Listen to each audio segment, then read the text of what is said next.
Hi chess friends, this is the FIDE master Alessandro Santagati, and in this video I analyzed the game that I played against Tycho Dijkhuis from Netherlands. He was a FIDE master with two 2400, so a very strong player, and I played as black, he played white, and he played e4. I played e6, so French defense, and he played a strange variation b3. It's a very interesting and aggressive variation. The idea is play bishop b2 to attack this diagonal, and black is to pay attention about the pawn g7 and about this diagonal. So if you don't know very well this opening, can be a tricky line to play. And I played d5. This is the best move for black. The simple idea is attack the center, attack the pawn e4. He played bishop b2 and I played d takes e4. Knight c3. I played this in a simple way with knight f6 to defend the pawn on e4, and he played g4. This move is quite dangerous because it's a display g5, and if g5 I have to move my knight, and I was a little scared about that because if I have to move my knight, this bishop will be very strong, and I thought that my simple idea could be avoid that and play h6. Then I saw that there are other lines for black. For example, it's also possible to play also knight c6, for example, queen e7, because after g5 and knight d5, knight takes e4. This position is not so dangerous if black play well, but if you don't have enough time to study a lot of lines, I think that the move h6 is the more logical and the easier way to play against this variation. Bishop g2 is moved now, and I played bishop d7.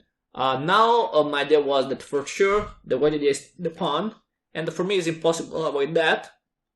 I don't like queen d4 because he could simply play queen e2, and on the other hand I will lose the pawn, and this queen on d4 is not so good because there is the square attack and the bishop can be very dangerous. So I said, okay, he could take the pawn, but at the same time go quickly forward with the development. And my idea could be castle on the queen side, because if I can play, for example, bishop d7, knight c6, I can castle on the queen side without big problems. Or the idea could be also bishop d7 and bishop c6. For sure, if he plays, for example, after bishop d7, I don't know, queen e2, in this case, my idea could be also play knight c6, because after knight takes e4 and knight d5, I can move my queen away, for example, here, and then castle queen side can be fine for me, for example. And let's see, so for example, queen here, and this can be fine. Well, so this was my main idea about that. And I said, okay, if he will take, and in the game he took the pawn, I can simply trade, and then bishop c6. I trade the pieces. I trade this light bishop. For me it's fine because he has some weaknesses in the light squares, and trade these bishops for me could be good also to exploit these weaknesses in this game. I played the queen e2, okay. Took the bishop, and I proposed the trade of the queen. He is forced to trade, and after that he played the castle queen side. Castle queen side is normal move. Probably was slightly better playing knight e2 now. The idea is that okay, if I play, for example, bishop d6 is not possible now because there is the pawn g7 under attack, so I have to spend a time with f6. And in this case, it's possible play knight f4 immediately. I have to spend time to defend, and that's possible knight g6, rook g8, and the white now is a little better in this variation because this knight on g6 is dangerous. This was a nice idea. You didn't see it, to be honest. I didn't see it too, and it was very interesting because with knight e2 probably white is a little better. But you played castle, and after the castle, after f6, my position is fine, because I can simply play king f7 and have no problem in my position now. I think now maybe black is slightly better, because white has this weakness with the pawn g4, and this pawn on g4 is not useful in this position. Now I played a strange move. He played knight h3. I didn't understand this move because, okay, maybe his idea is playing knight f4, but I can simply avoid that with bishop d6. And I didn't understand it, and I played bishop d6 to avoid knight f4. He played f4, and now simply king f7. And now my position is fine because g4, f4 are not so strong, and now he has a lot of weaknesses on the third rank, and this could be a problem for the future. I played d3. His idea is bring the king on d2, because in this kind of position it's important to have the king on the king side, because the only weaknesses are on the king side, and the king here, my king is in the right place. I played knight c6 to go forward with the development, and now king d2, rook e8, and now a3. Okay, also to avoid bishop b4, and rook e7. My idea was doubling the e file. Rook d1, rook h8, and now rook takes, rook takes. Now for white it's impossible to play rook e1, because after that there is the pawn h2 without defenders, so I can simply trade the rooks, and after that g5, and I win a pawn, because h2 is without defenders, and they ask the problem about how to defend this pawn, and after that, okay, black is much better, because if you try to defend the pawn, I can simply play knight d4, and okay, I have this threat, and now black is much better. Well, so it's impossible to play rook e1, and now he played b4, and I played a5. My simple idea was, if he takes on a5, okay, for me it's fine, because I take with my knight, and my idea for the future would be make pressure against this pawn, have the bishop, maybe in the future the rook can help. So okay, my position is fine after that.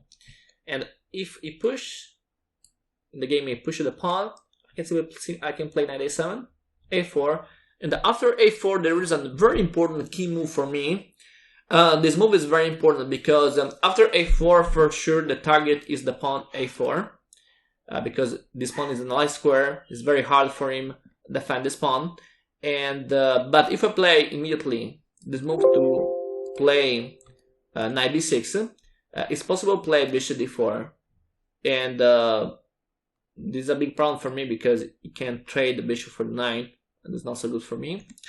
But my idea was after a4 play bishop b4, a very important key move, because after this move he is forced to play c3, and after that I go back with bishop. Now there isn't this strategy, and I can simply play this without big problems. But if we play after check bishop c3, I can simply trade, and then rook e3.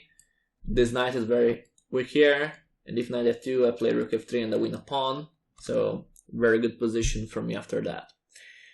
Well, so bishop b4 was a very strong move, and he played c3, and I played bishop c5. f5, we needed to play in the future this, not immediately because of the check, but okay, could be important to free the square. And I played knight c8. My strategy is very easy now, and they played the rook a1 to defend the pawn. Now knight b6, and after that bishop a3. For sure, white idea is trade the bishops. It's not so good to take this pawn. I thought about that, but after that there is knight f4. My first idea was take the pawn, but because at the beginning I thought, okay, I take, he takes, I take with the knight, and if he takes there is the fork, and this was fine for me. But after 5 minutes that I was thinking, I said, okay, yeah, after knight takes a4, why you should take? You could simply play knight f4, and yeah, now white I think can take an equal position. So yeah, because now this knight is very dangerous, can attack d5, so it's not a good idea. Allow that. Well, so I understood it, and I played bishop e3, check, king c2, and now rook e5. This move is very strong, rook e5, because my simple idea is play h5, and the king side after that would be very, very bad for him. So I think now white is without moves. He played knight g1, but I don't see what white can do. I took the knight, rook takes, and now knight takes a4, so I want a pawn now, and now king b3. I can go back, bishop c5, knight e7, bishop d4, rook e2. My rook is attacking the h-pawn, so h4, knight e5.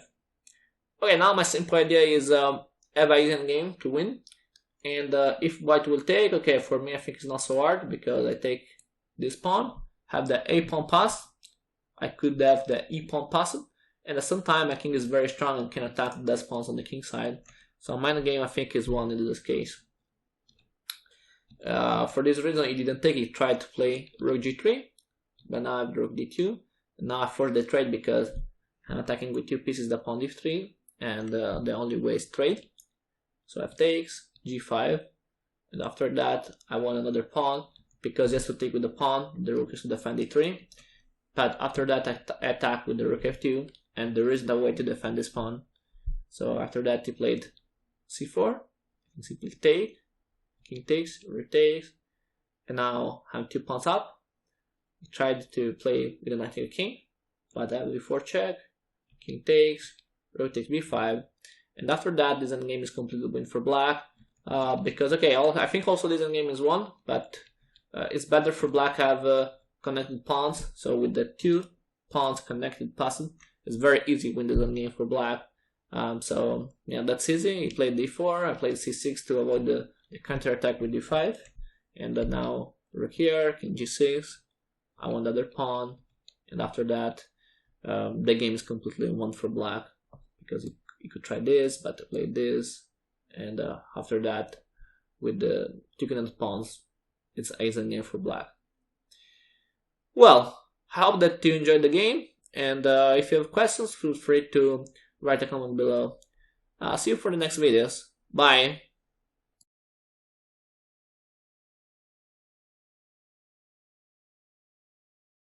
Remember to follow me on social networks and share the video with your friends. Thanks!